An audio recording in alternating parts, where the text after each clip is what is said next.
اعوذ باللہ من الشیطان الرجیم بسم اللہ الرحمن الرحیم وقالوا اتخذ اللہ ولدا سبحانہ بل لہ ما فی السماوات والارض کل لہ قانتون۔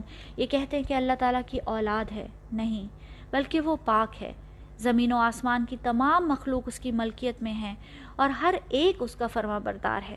السلام علیکم ورحمۃ اللہ وبرکاتہ۔ آج ہم سورہ بقرہ کی آیت نمبر 116 سے سٹارٹ کریں گے۔ یہاں بھی انہی تین گروپس کی ڈسکشن جاری ہے، یعنی مشرکین مکہ، یہود اور عیسائی۔ یہ تینوں ہی اللہ تعالیٰ کے ساتھ شرک کے مرتکب تھے اور سمجھتے تھے کہ نعوذ باللہ اللہ تعالیٰ کی کوئی اولاد ہے۔ عیسائی حضرت عیسیٰ علیہ السلام کو اللہ تعالیٰ کا بیٹا سمجھتے تھے، اور اس زمانے میں یہودیوں کا ایک گروہ حضرت عزیر علیہ السلام کو اللہ تعالیٰ کا بیٹا سمجھتا تھا۔ سورہ توبہ میں آتا ہے وَقَالَتِ الْيَهُودُ عُزَيْرُ ابْنُ اللَّهِ وَقَالَتِ النَّصَارَى الْمَسِيحُ ابْنُ اللَّهِ ذَلِكَ قَوْلُهُمْ بِأَفْوَاهِهِمْ۔ یہودی کہتے ہیں کہ عزیر اللہ کا بیٹا ہے اور عیسائی کہتے ہیں کہ مسیح اللہ کا بیٹا ہے۔ یہ بے حقیقت باتیں ہیں جو وہ اپنی زبانوں سے نکالتے ہیں۔ پھر مشرکین مکہ بھی اسی قسم کے شرک کا ارتکاب کرتے اور کہتے کہ فرشتے اللہ کی بیٹیاں ہیں۔ سورہ اسراء میں اللہ سبحانہ وتعالیٰ مشرکون کو مخاطب کرتے ہوئے فرماتے ہیں أَفَأَصْفَاكُمْ رَبُّكُمْ بِالْبَنِينَ وَاتَّخَذَ مِنَ الْمَلَائِكَةِ إِنَاثًا إِنَّكُمْ لَتَقُولُونَ قَوْلًا عَظِيمًا۔ کیسی عجیب بات ہے کہ تمہارے رب نے تمہیں تو بیٹوں سے نوازا اور خود اپنے لیے فرشتوں کو بیٹیاں بنا لیا۔ بڑی جھوٹی اور گستاخی کی بات ہے۔ قولاً عظیما، بہت بڑا بول ہے جو تم لوگ زبانوں سے نکالتے ہو۔ سبحانہ ہو، سبحان اللہ یا سبحانہ ہو کا مطلب کیا ہوتا ہے؟ اکثر ہم ٹرانسلیٹ کرتے ہیں پاک ہے اللہ کی ذات، گلوری بی ٹو اللہ۔ ہم اکثر یہ الفاظ استعمال تو کرتے ہیں لیکن ان کا اصل مطلب نہیں سمجھتے۔ سبحان کا لفظ سباہا سے آیا ہے جس کا مطلب ہے تیرنا، فلوٹ کرنا۔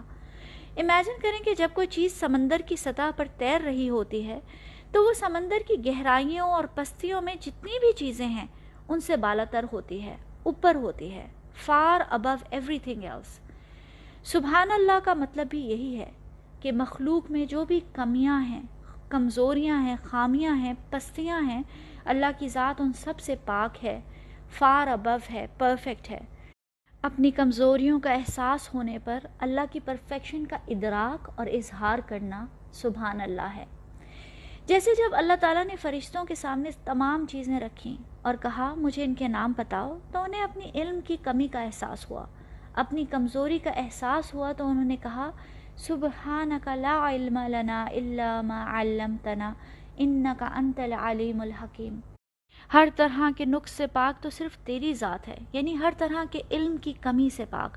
ہم تو بس اتنا ہی علم رکھتے ہیں جتنا تو نے ہم کو دے دیا۔ حقیقت میں سب کچھ جاننے والا اور سمجھنے والا تیرے سوا کوئی نہیں۔ یعنی فرشتوں نے سبحانہ کا تب کہا جب انہوں نے اپنے علم کی کمی کا موازنہ اللہ تعالیٰ کے علم کی پرفیکشن اور لامحدودیت سے کیا۔ پھر جب حضرت یونس علیہ السلام نے غصے میں آ کر اللہ کے حکم کے بغیر اپنی قوم کو چھوڑ دیا اور انہیں مچھلی نے نگل لیا، تو مچھلی کے پیٹ میں انہیں اپنی غلطی، اپنی کمی، اپنے غصے اور اپنے امپلسو ڈیسیژن پر ندامت ہوئی۔ تب انہوں نے کہا لا الہ الا انت سبحانک انی کنت من الظالمین۔ تیرے سوا کوئی الہ نہیں، سبحانک، پاک ہے تیری ذات ہر طرح کی کمی سے، بے شک میں ہی ظالموں میں سے ہوں۔ یعنی اپنی غلطی، کمی کا احساس کر کے اللہ کی پرفیکشن کو یاد کرنا۔ اسی طرح جب ہم کسی پہاڑی سے یا سیڑھیوں سے نیچے اترتے ہیں تو سبحان اللہ کہنا سنت ہے، کیونکہ ایسے موقع پہ یاد کرنا کہ صرف انسان ایک اونچے مقام سے اتر کر نیچے آ سکتا ہے، اللہ تعالیٰ کی ذات پاک ہے، پرفیکٹ ہے۔ اور اسی وجہ سے ہم رکوع میں، سجدے میں جھکتے ہوئے تسبیح بیان کرتے ہیں، سبحان ربی العالی، سبحان ربی العظیم۔ یعنی مخلوق کا کام ہے رب کے سامنے جھکنا، اور رب کی ذات کسی کے آگے جھکنے سے پاک ہے۔ آپ قرآن میں نوٹس کریں گے کہ جب بھی ایسی بات آتی ہے کہ کوئی کسی نے کہا کہ اللہ کی اولاد ہے تو ساتھ ہی سبحانہ آتا ہے کہ اولاد پیدا کرنا، اولاد کی خواہش کرنا انسان کی ضرورت ہے، اللہ کی نہیں۔ اللہ اس طرح کی ہر ضرورت سے پاک ہے۔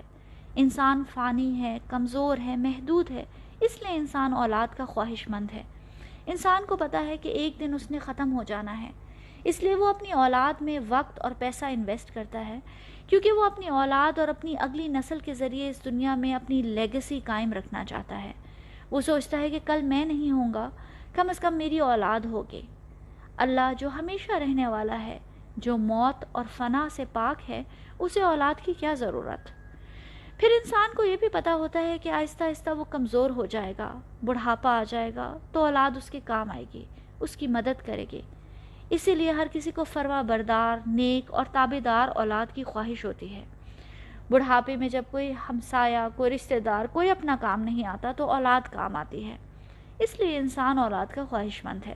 اللہ تعالیٰ فرماتے ہیں بل لہ ما فی السماوات والارض کل لہ قانتون، جو کچھ اور جو کوئی بھی اس زمین اور آسمان میں ہے وہ اللہ کا ہی ہے، اور نہ صرف اللہ کا ہے بلکہ اس کے حکم کے تابع ہے، اس کا فرما بردار ہے، تو اس کو اولاد کی کیا ضرورت؟ وَلِلَّهِ يَسْجُدُ مَن فِي السَّمَاوَاتِ وَالْأَرْضِ طَوْعًا وَكَرْهًا وَظِلَالُهُم بِالْغُدُوِّ وَالْآصَالِ، اور جتنی مخلوقات آسمان اور زمین میں ہیں خوشی سے یا زبردستی سے خدا کے آگے سجدہ کرتی ہیں، اور ان کے سائے بھی صبح و شام سجدہ کرتے ہیں۔ کُلٌّ لَّهُ قَانِتُونَ، سارے اس کے سامنے ہمبل ہیں، عاجز ہیں، حکم کے انتظار میں ہیں۔ بردر نعمان علی خان نے ایک بڑا اچھا کمپیریزن کیا تھا کہ موتی اور قانت ایک جیسا نہیں ہوتا۔ ایک ہے موتی، اطاعت کرنے والا، اوبیڈینٹ، اور ایک ہے قانت، ہمبل، عاجز، خوشی سے اطاعت کرنے والا۔ دونوں میں فرق ہے۔ اس کی اگزامپل ایسے لے لیں کہ میرے 2 بچے ہیں، میں ایک سے پانی مانگتی ہوں تو وہ پہلے بہت حیران ہو کے میری طرف دیکھتا ہے، پھر ٹی وی کا ریموٹ نیچے رکھتا ہے، پھر مشکل سے اٹھتا ہے، آہستہ آہستہ جا کر آخر مجھے پانی لا دیتا ہے۔ اس نے کہنا تو مانا، وہ موتی تو ہے لیکن وہ قانت نہیں ہے۔ پھر ایک اور بچہ ہے جو خود پوچھتا ہے کہ آپ کو پانی تو نہیں چاہیے، پھر اگر میں ہاں کہوں تو بھاگ کر خوشی خوشی میرے لیے پانی لے کر آتا ہے۔ ایسا بچہ فرما بردار اور قانت کہلائے گا۔ آج کل کے زمانے میں خاص طور پہ ایسی فرما برداری رہی نہیں، لیکن ہر ماں باپ کی خواہش ہوتی ہے کہ اولاد کہنا ماننے والی ہو، بات سننے والی ہو، عزت اور رسپیکٹ کرنے والی ہو۔ لیکن وہ اللہ جس کے لیے زمین و آسمان کی ہر شے قانت ہے، اس کے حکم کے انتظار میں مؤدب کھڑی ہے، اس کے ایک اشارے پہ حکم کی تعمیل کے لیے تیار ہے، اسے اولاد کی کیا ضرورت؟ وہ تو کن کہتا ہے اور چیزیں ہو جاتی ہیں۔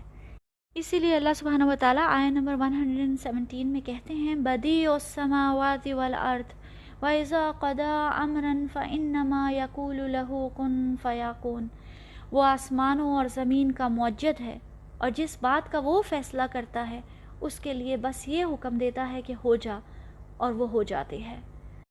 یہاں بدیع کا مطلب ہے کسی چیز کو زیرو سے، اسکریچ سے ایجاد کرنا، کسی قسم کی تقلید، امیٹیشن کے بغیر، کسی کی تخلیق کی نقل کیے بغیر، نہ ہی کسی تخلیق کو اگزامپل کے طور پر استعمال کر کے۔ جیسے آج اگر پینٹر درخت کی تصویر بناتا ہے تو وہ اللہ تعالیٰ کی تخلیق کو کاپی کرتا ہے، اس کی اگزامپل لیتا ہے اور اس کو کاپی کرنے کی کوشش کرتا ہے۔ لیکن جب اللہ سبحانہ و تعالیٰ نے درخت بنایا تو وہ درخت کی ایجاد تھی، ابتدا تھی، اوریجنل آئیڈیا تھا۔ اسی طرح زمین و آسمان میں جو کچھ بھی اللہ تعالیٰ نے تخلیق کیا وہ ہر شے کی ابتدا تھی، بغیر کسی موجودہ مثال کے اسکریچ سے ایجاد کیا۔ ابتدا کا لفظ بھی اسی روٹ سے آیا ہے، بدت کا لفظ بھی، یعنی اگر اسلام میں کوئی چیز نہیں ہے اور اسے خود سے بنا لیا جائے تو اسے بدت کہتے ہیں، ایجاد کرنا، انوویٹ کرنا۔ یہاں یہ بتانے کا بہت امپورٹنٹ مقصد یہ بھی ہے کہ حضرت عیسیٰ علیہ السلام کو عیسائی اللہ کا بیٹا اس لیے کہتے ہیں کیونکہ وہ حضرت عیسیٰ علیہ السلام کی تخلیق پہ حیران ہیں کہ بغیر باپ کے کوئی اولاد کیسے پیدا ہو سکتی ہے۔ اس لیے انہوں نے اپنے علم کی کمی کی بنا پہ یہ قیاس کر لیا کہ حضرت عیسیٰ نعوذ باللہ اللہ کے بیٹے ہیں۔ اللہ تعالیٰ فرماتے ہیں اللہ تعالیٰ نے ہر شے بغیر کسی پریسیڈنس کے، بغیر کسی مادے کے، کسی آلے کے، مکان و زمان کی قید کے بغیر ایجاد کی۔ اس وقت تم حیران نہیں ہوئے اور حضرت عیسیٰ کی تخلیق پہ حیران ہو؟ اگر ایسا ہے تو لاجیکلی تو انہیں حضرت آدم علیہ السلام کو بھی اللہ کا بیٹا کہنا چاہیے، کیونکہ ان کی تخلیق تو حضرت عیسیٰ سے بھی زیادہ حیران کن ہے، کیونکہ حضرت عیسیٰ تو صرف باپ نہیں تھا حضرت آدم کا تو نہ باپ تھا نہ ماں. اِنَّا مَثَلَ عِیسَىٰ عِندَ اللہِ کَمَثَلِ آدم خَلَقَهُ مِن تُرَابٍ ثُمَّ قَالَ لَهُ كُن فَیَکُون. اللہ کے نزدیک عیسیٰ کی مثال آدم کی سی ہے کہ اللہ نے اسے مٹی سے پیدا کیا اور حکم دیا کہ ہو جا، اور وہ ہو گیا. اللہ تعالیٰ جب کسی شے کا ارادہ کرتے ہیں تو بس کن کہتے ہیں، یعنی ہو جا، اور وہ ہو جاتی ہے.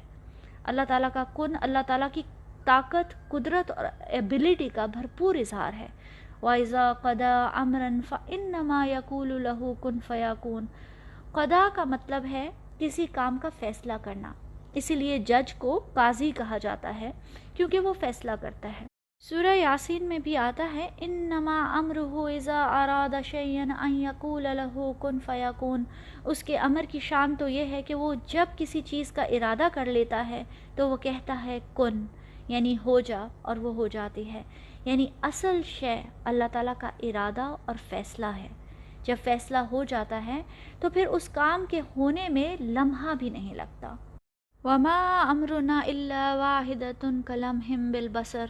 جب ہم کسی چیز کا حکم دیتے ہیں تو وہ پلک جھپکتے ہی فوراً ہو جاتی ہے. اللہ تعالیٰ کے کن کی ہماری زندگی میں کیا سگنیفیکنس ہے یہ سمجھنا بھی بہت ضروری ہے. اللہ تعالیٰ کی قدرت، طاقت، اتھارٹی لامحدود ہے.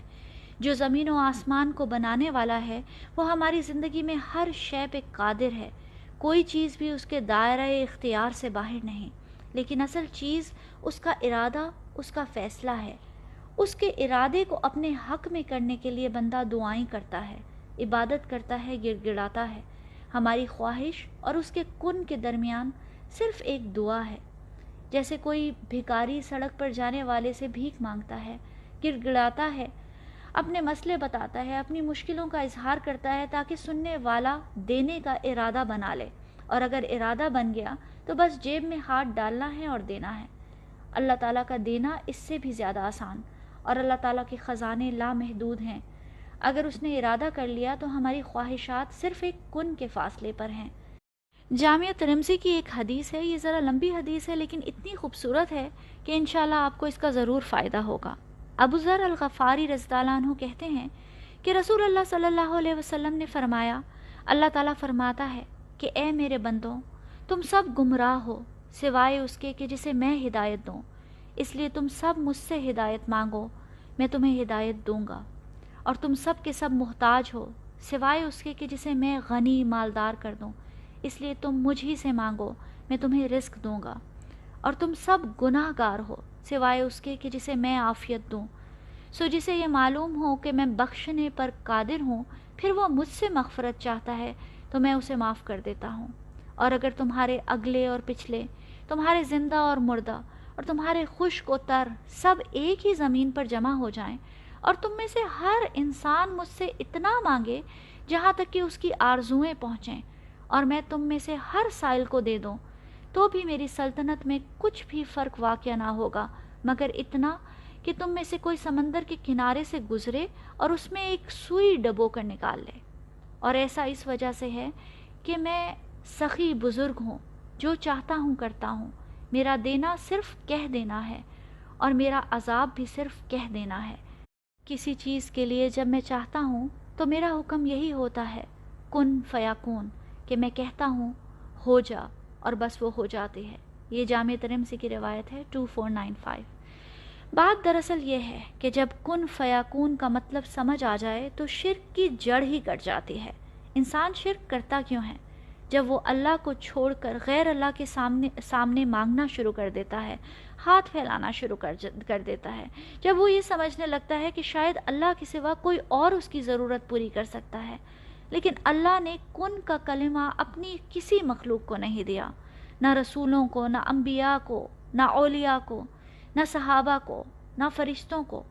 کن صرف خالق کی صفت ہے، تو کیوں نہ صرف اسے ہی پکارا جائے جو ہر چیز دینے پر قادر ہے اور جس کے خزانے لامحدود ہیں.